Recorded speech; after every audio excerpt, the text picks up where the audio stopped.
Body shaming விவகாரம் இப்போ மிகப்பெரிய அளவில் வெடிச்சிருக்கு அப்படின்னு தான் சொல்லணும். கௌரி கிஷனிடம் இப்போ மன்னிப்பு கேட்டிருக்காரா பிரபல யூடியூபர். என்ன நடந்ததுன்னு வீடியோக்குள்ளே போய் பார்த்து தெரிஞ்சுக்கலாம். மலையாளத்தில் வெளிவந்த மார்க்கம் களி என்ற படத்தின் மூலம் சினிமாவில் அறிமுகமானார் கௌரி கிஷன். இதையடுத்து விஜய் சேதுபதி நடிப்பில் வெளிவந்த 96 படத்தின் மூலமாக தமிழ் ரசிகர்கள் மத்தியிலும் பிரபலமானாங்க. கடைசியாக சுழல் 2 என்ற வெப்தொடரில் முத்து என்ற கதாபாத்திரத்தை நடிச்சிருந்தாங்க கௌரி. தற்போது இவங்க நடிச்சிட்டு இருக்கக்கூடிய அதர்ஸ் என்ற படத்தின் நிகழ்ச்சியில் பேசும்போது யூடியூபர் ஒருவர் கேட்ட கேள்வியால் கடும் கோபமாகி வாக்குவாதம் ஆயிடுச்சான். ஹீரோவிடம் செய்தியாளர் ஹீரோயினை தூக்குனீங்களே, அவங்க எடை எவ்வளவுன்னு கேள்வி கேட்டிருக்காரு. இதை கேட்டு கடுப்பான கௌரி அந்த யூடியூபரை சரமாரியாக கேள்வி கேட்டிருக்காங்க. தற்போது இந்த பிரச்சனை பெரிதாகி பிரபலங்கள் பலரும் கௌரிக்கு ஆதரவு தெரிவித்து வராங்க. செய்தியாளர்கள் சந்திப்பில் அவதூறான கேள்விகளை கேட்டதற்காக நடிகை கௌரி கிஷனிடம் யூடியூபர் கார்த்திக் மன்னிப்பு கோரியிருக்காராம்.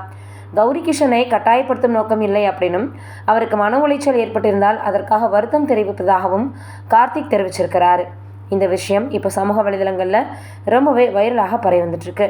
என்னடா இது, இந்த மாதிரிலாம் கூட கேட்பாங்களா, இது எந்த விதத்தில் நியாயம் அப்படின்ற மாதிரி இப்போ கௌரி அவர்கள் அந்த யூடியூபரை சரமாரியாக கேள்விகளால் தாக்கியிருக்காங்களாம். அதோட பல நடிகைகளும் அவங்களுக்கு ஆதரவு தெரிவித்து வரதாக சமூக வலைதளங்களில் பேசி வந்துட்டுருக்காங்க.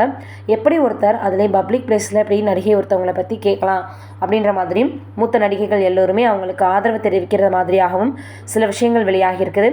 இதை பார்த்துட்டு இனிமேல் யாரும் எந்த விதமான ஒரு கேள்வியையும் இந்த மாதிரி ரொம்பவே தேவையில்லாத கேள்விகளை கேட்காம இருந்தால் நல்லது அப்படின்ற மாதிரி எல்லோரும் சொல்லி வந்துட்டுருக்காங்க. கொஞ்சம் தயவு செய்து அன்னெசரி கொஷின்ஸ்லாம் கேட்காதீங்க அப்படின்ற மாதிரியாக கேட்டு வந்துட்டுருக்காங்க. எதற்காக ஹீரோ கிட்டே போயிட்டு இவங்க எவ்வளோ எடை இருந்தாங்கன்றதை கேட்கணும் அப்படின்ற மாதிரி இப்போ எல்லோரும் சொல்லி வந்துட்டுருக்காங்க. படத்தினுடைய கதையாக பார்க்காம எதற்கு இப்போது ஹீரோக்களினுடைய எடை எவ்வளவு, அதே போல் ஹீரோயினுடைய அழகு எப்படி இருக்குது, அவங்க என்ன எடை இருக்காங்க, அதே போல் அவங்களுடைய வயது என்ன, இந்த மாதிரி தேவையில்லாத குண்டாக இருக்காங்களா ஒல்லியாக இருக்காங்களான்ற கேள்விகள்லாம் சுத்தமாக அதை தேவையில்லாத ஒரு விஷயம் அப்படின்னு சொல்லி வந்துட்டுருக்காங்க. நீங்கள் என்ன நினைக்கிறீங்க அப்படின்றத மறக்காமல் கமெண்ட்டில் சொல்லுங்கள்.